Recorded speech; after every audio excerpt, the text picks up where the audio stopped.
Hello നമസ്കാരം, ഞാൻ Bindu Vipin. ബിന്ദുസ് spices വേൾഡിലേക്ക് എല്ലാവർക്കും സ്വാഗതം.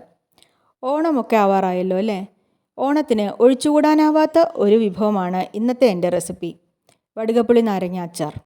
വടുകപ്പുളി നാരങ്ങ കൊണ്ട് അച്ചാർ ഉണ്ടാക്കാൻ അറിയാത്ത മലയാളികളൊന്നും ഉണ്ടാവില്ല അല്ലേ? എന്നാലും എൻ്റെ വീട്ടിൽ ഞാൻ എങ്ങനെയാണ് വടുകപ്പുളി കൊണ്ട് ഓണത്തിന് അച്ചാർ ഉണ്ടാക്കുന്നതെന്നാണ് ഇന്ന് ഈ വീഡിയോയിൽ ഞാൻ കാണിക്കുന്നത് കേട്ടോ. ഇന്നലെ അത്തമായിരുന്നല്ലോ. അത്തം തൊട്ട് നമ്മളെല്ലാവരും ഓണത്തിനുള്ള ഒരുക്കങ്ങൾ തുടങ്ങുകയല്ലേ. അപ്പോൾ ഇന്നലെ ഞാനും വീട്ടിൽ നാരങ്ങ അച്ചാർ ഉണ്ടാക്കി വെച്ചു. അപ്പോൾ ആ വീഡിയോ ഞാൻ നിങ്ങളുമായിട്ടൊന്ന് ഷെയർ ചെയ്യാണ്. ഈ റെസിപ്പി നിങ്ങൾക്ക് ഇഷ്ടമാവുകയാണെങ്കിൽ ഒന്ന് ലൈക്ക് ചെയ്ത് നിങ്ങൾക്ക് വേണ്ടപ്പെട്ടവർക്കൊന്ന് ഷെയർ ചെയ്ത് കൊടുക്കണേ. പിന്നെ എൻ്റെ ചാനൽ സബ്സ്ക്രൈബ് ചെയ്യാനും ബെൽ ബട്ടൺ പ്രസ് ചെയ്ത് ഓൾ എന്ന ഓപ്ഷൻ കൊടുക്കാനും മറന്നു പോകരുത് കേട്ടോ. അപ്പോൾ വടുകപ്പുളി നാരങ്ങ അച്ചാർ എങ്ങനെയാണ് ഉണ്ടാക്കണതെന്ന് നമുക്ക് നോക്കിയാലോ. ഇതാണ് വടുകപ്പുളി നാരങ്ങ. ഇതാദ്യം നന്നായി കഴുകി വൃത്തിയാക്കി തുടച്ചതിന് ശേഷം കഷ്ണങ്ങളാക്കി നുറുക്കിയെടുക്കണം. എങ്ങനെയാണ് നാരങ്ങ നുറുക്കണേന്ന് കാണിച്ചു തരാം കേട്ടോ.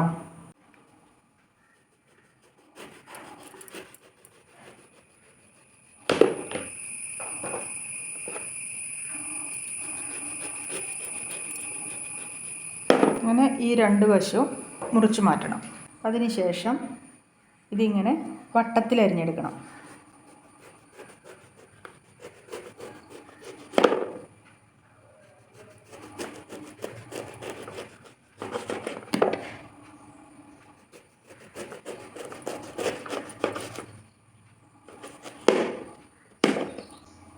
ഇങ്ങനെ ഇത് മൊത്തം വട്ടത്തിൽ അരിഞ്ഞെടുക്കണം. വട്ടത്തിൽ അരിഞ്ഞെടുത്തതിന് ശേഷം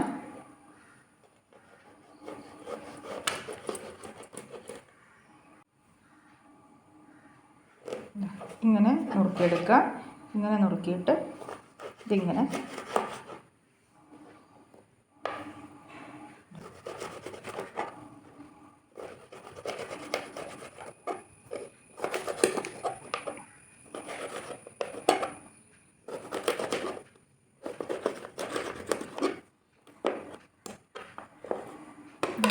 ഇതുപോലെ ഈ വലിപ്പത്തിലുള്ള കഷ്ണങ്ങളാക്കി നുറുക്കിയെടുക്കണം. അപ്പോൾ ഈ നാരങ്ങ മൊത്തം ഞാൻ ഇതുപോലെ കഷ്ണങ്ങളാക്കി നുറുക്കിയെടുക്കട്ടെ കേട്ടോ. നാരങ്ങ മുഴുവനും ചെറിയ കഷ്ണങ്ങളാക്കി നുറുക്കിയെടുത്തു. ഇതിലേക്ക് ഒരു കഷ്ണം ഇഞ്ചി, പിന്നെ അത് ഒരു 4 പച്ചമുളക്. എൻ്റെ കയ്യിൽ നാടൻ പച്ചമുളകാണ് ഉള്ളത് കേട്ടോ, അതുകൊണ്ടാണ് ഞാനിത് ചേർക്കുന്നത്. നിങ്ങളുടെ കയ്യിൽ കാന്താരി മുളകോ അല്ലെങ്കിൽ വെള്ള കളറിലെ ഒരു കടലാസ് മുളക് ഉണ്ടല്ലോ, അത് ഏതെങ്കിലും ഉണ്ടെങ്കിൽ അത് ഇടുന്നതാണ് കുറച്ചുകൂടി നല്ലത് കേട്ടോ. ഇനി ഇത് അരിയേണ്ടത് എങ്ങനെയാണെന്ന് വെച്ചാൽ, ഇഞ്ചി ചെറിയ കഷ്ണങ്ങളാക്കി അരിഞ്ഞെടുക്കണം.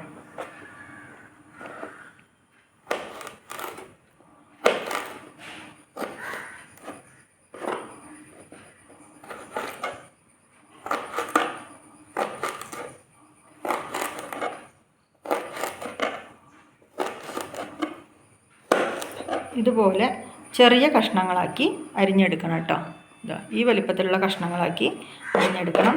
പച്ചമുളക് അതേപോലെ വട്ടത്തിൽ അരിഞ്ഞെടുക്കണം.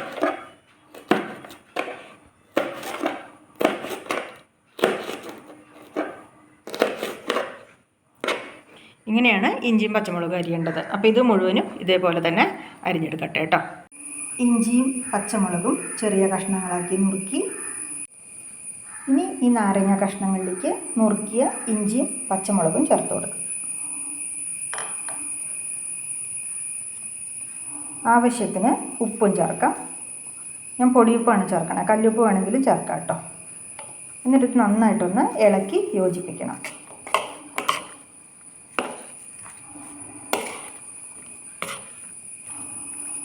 ഇത് നന്നായിട്ട് ഇളക്കി യോജിപ്പിച്ചതിന് ശേഷം കുറച്ച് സമയം അടച്ചു വയ്ക്കാം.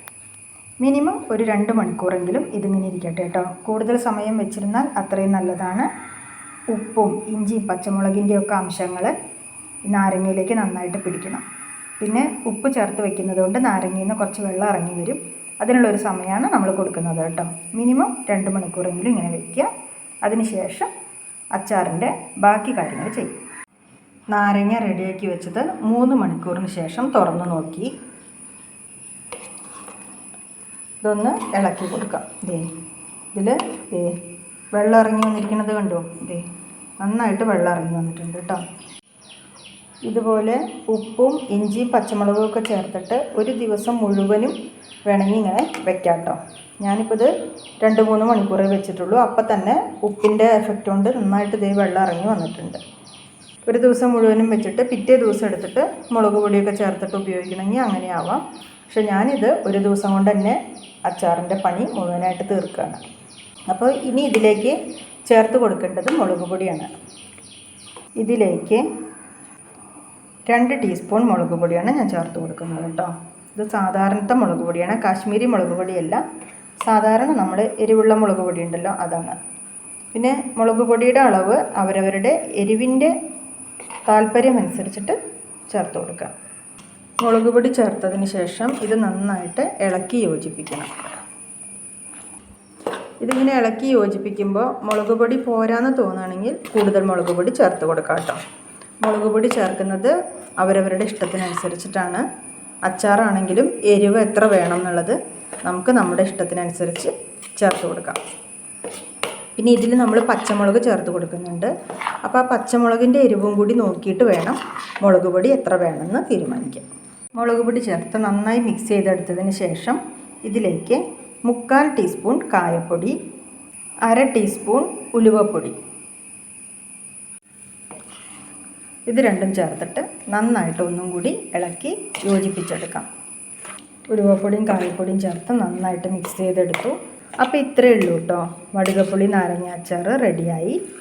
ഇത് അടുപ്പത്ത് വയ്ക്കുകയോ എണ്ണ ഒഴിക്കുകയോ ഒന്നും ചെയ്യാറില്ല. ഓണത്തിന് വടുകപ്പുളി നാരങ്ങ അച്ചാർ നമ്മുടെ ട്രഡീഷണൽ രീതിയിൽ ഞങ്ങളുടെ വീട്ടിലൊക്കെ ഉണ്ടാക്കുന്നത് ഇങ്ങനെയാണ് കേട്ടോ.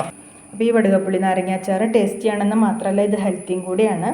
ഇത് ഇനി നല്ലൊരു പാത്രത്തിലേക്ക് പകർത്തി വെക്കാം. ഭരണിയിലോ ഗ്ലാസ് ബൗളിലോ ഒക്കെ പകർത്തി വെച്ചാൽ ഇത് കുറേ നാൾ കേടുകൂടാതെ ഇരിക്കും കേട്ടോ. ഇതിൽ നമ്മൾ വെള്ളമൊന്നും ഉപയോഗിച്ചിട്ടില്ലല്ലോ, ഒട്ടും വെള്ളം തൊടാത്ത ഒരു അച്ചാറാണിത്. അതുകൊണ്ട് തന്നെ ഇത് അത്ര പെട്ടെന്ന് കേടൊന്നും വരില്ല. അപ്പോൾ ഈ വടുകപ്പുളി നാരങ്ങ കൊണ്ട് ഇതുപോലെ നിങ്ങൾ അച്ചാർ ഉണ്ടാക്കിയിട്ടില്ലെങ്കിൽ ഒന്ന് ഉണ്ടാക്കി നോക്കൂ കേട്ടോ. അപ്പോൾ ഈ റെസിപ്പി നിങ്ങൾക്ക് ഇഷ്ടമായി എന്ന് ഞാൻ വിചാരിക്കുന്നു. അടുത്ത വീഡിയോയിൽ വീണ്ടും കാണാം. എല്ലാവർക്കും എൻ്റെ ഹൃദയം നിറഞ്ഞ ഓണാശംസകൾ.